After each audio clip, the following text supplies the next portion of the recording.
How about promoting a growth mindset for kiddos? In my house, the mantra that my kids hear again and again and again, and if you start this mantra with them, they better be able to say it, finish it for you. Smart is not something you are, smart is something you become. That is a growth mindset at its core. And kids who believe that, and incidentally, adults who believe that, are significantly more successful in their lives. And you can do that with everything. It doesn't have to just be smart, right? You can do smart is not something you are, smart is something you become. Well-behaved is not something you are, it's something you can become. A good kid is not something you are, it's something you become. There are no such things as good people and bad people. There are people who make choices about how they're going to behave. You can make a new choice tomorrow. You can make a new choice right now. We do this intervention with kiddos. Kids read articles about how the brain is like a muscle that gets stronger when we face challenges. We had them read short articles, we researchers had them read short articles and then write about what they had learned. This whole intervention lasted 15 minutes, 8 times. 15 minutes, 8 times. The dotted line are the kids who got that message. The solid dark line are kids who got a study skills intervention, right? Now, what do most kids get when they're in middle school? They get a study skills intervention. Almost every kid gets to go through study skills.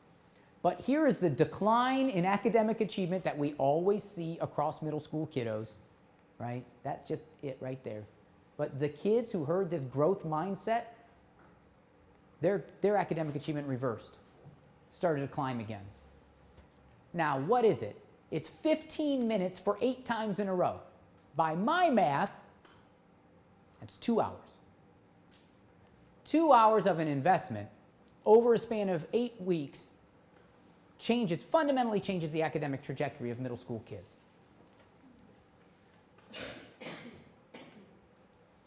Here's another example. And this is a really complex one, so let me see if I can say it. One group of kids is told they're going to take a math test that tells us how good they are at math. The way you do on this test is going to tell you how good you are at math, and it's going to tell me that. Another group of kids is told, this is a challenging test, and we know people who challenge themselves in their lives will be better off later. When you challenge yourself now, you'll be better off later. So those are the 2 different types of kids. Kids who heard it as a threat and kids who heard it as a challenge. All of these kids were African American kids in elementary school. Now, African American kids in the threatening condition who had to answer a question about their race at the beginning of the test got a 37% on that test. African American kids who were asked about their race at the end of the test, when the test was over, 59%. But when we frame the test as a challenge, something that will make you better if you challenge yourself, the academic achievement of African American kids who actually were asked about their race before the test goes up. It's actually 9% higher than the kids who we waited till afterward. What happened there in that intervention? The message was, if you challenge yourself, you will be stronger and smarter and more prepared in the future.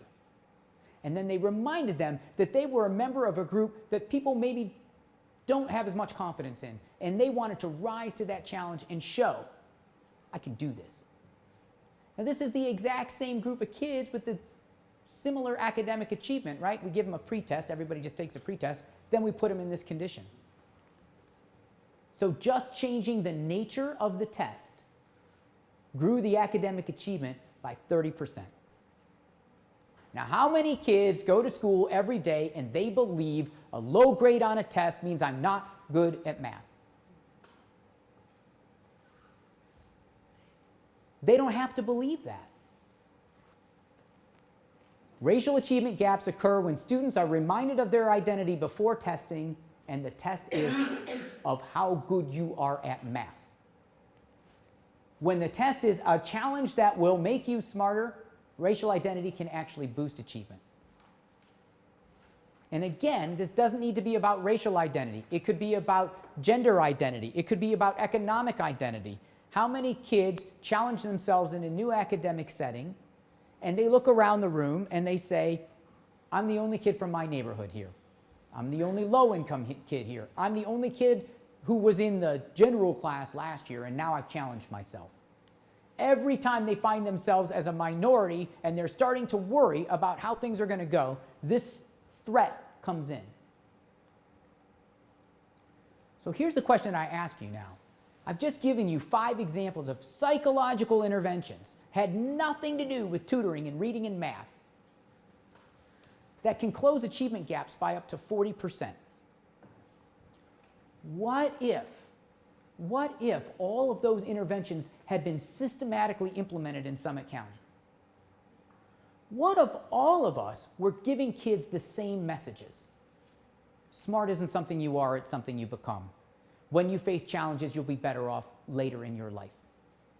You might feel like you don't fit in right away, but I assure you it's going to get better. Stick with it, stay positive. When you invest in yourself and your future, you will have more opportunities. Because had those interventions been implemented systematically, these red lines could become yellow, and these yellow lines could become green. So here's some big takeaways from social interventions. Effective interventions change kids' thinking first. It changes their thinking first. We cannot prevent the events that are in our lives, but we can control how we react to them. Secondly, the stealthier, the better. And this is, I think, a mark that we have all missed when working with adolescents, and certainly in schools. The worst way to help is to tell somebody, you need help. Because the moment you tell me I need help, I'm reminded that I'm in trouble, right? And I was joking about this yesterday. I said, this is kind of like I think about, too, when you know those people who open like a self-help book and they get 2 pages into it and they say, oh, you know who this would be good for. No, it's good for you. It's good for all of us. Read the whole thing before you start pawning it off on somebody else. And lastly, brevity is key. Longer interventions don't necessarily improve these outcomes. And in fact, they could reduce the stealth factor. In other words, if we're enrolling kids in a positive thinking program and we give it the label like that, well, they know they're there for a reason. If, on the other hand, these messages, the messages that we've discussed, are stealthily included into our rehearsals, into our scouting trips, into our musical performances, into our mathematics or scientific investigations, right? Into our family discussions. If they're stealthily inserted, we can move this needle in a big way. And for all those reasons and more, then, my argument is that out-of-school time providers, all of you, are perfectly positioned to help support social-emotional development along the cradle-to-career pathway to success. Why? Well, number one, you work to change the thinking of the youth that you interact with. That's what you do. Number two, you're too busy to do anything other than stealth. You don't have time. You already have an existing program. Sliding some of this in can be a big deal. And number three, you're too busy to do anything other than do a brief intervention. But all of this can make a significant difference. Some of you don't work directly with children, but rather work with adults, like families who work with children. I spend a lot of time with my friends coaching them not to tell their children they're smart when they're little and doing something.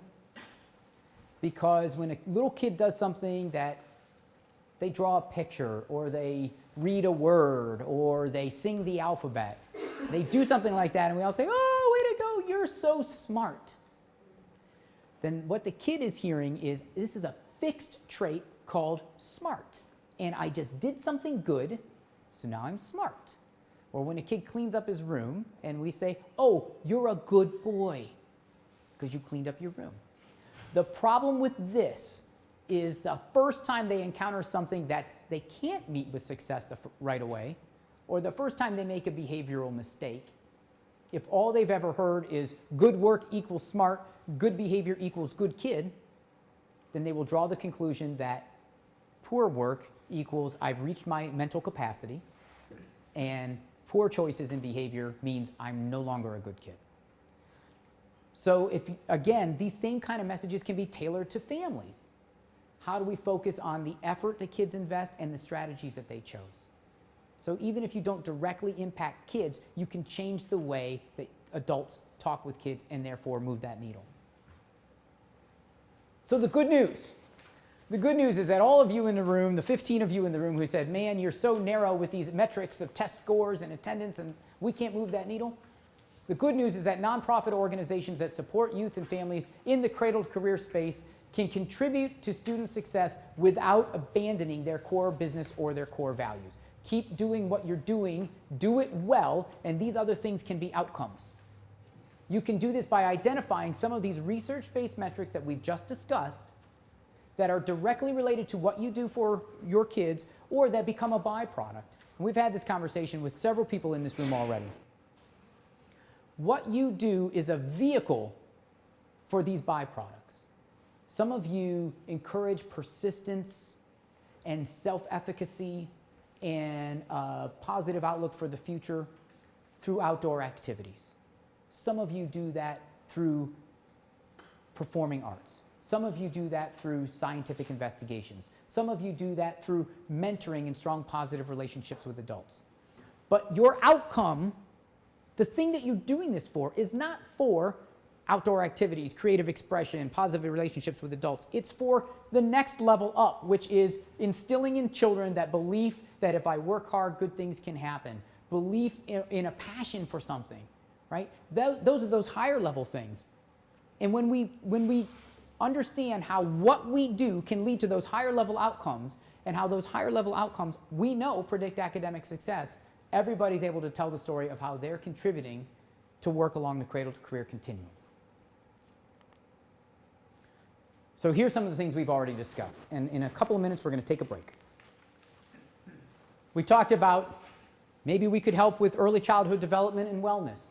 Maybe we could talk about improving attendance, literacy skills, reasoning skills, grade point average, positive identity, values affirmation. Not values clarification, I want to remind you. Values affirmation, reminding everybody that they do have things in their lives they should be grateful for. Positive relationships with adults and peers. Focus on learning, mastery goals. Growth mindsets, self-efficacy, goals and possible selves. Persistence and seeking out challenges to make me a better person.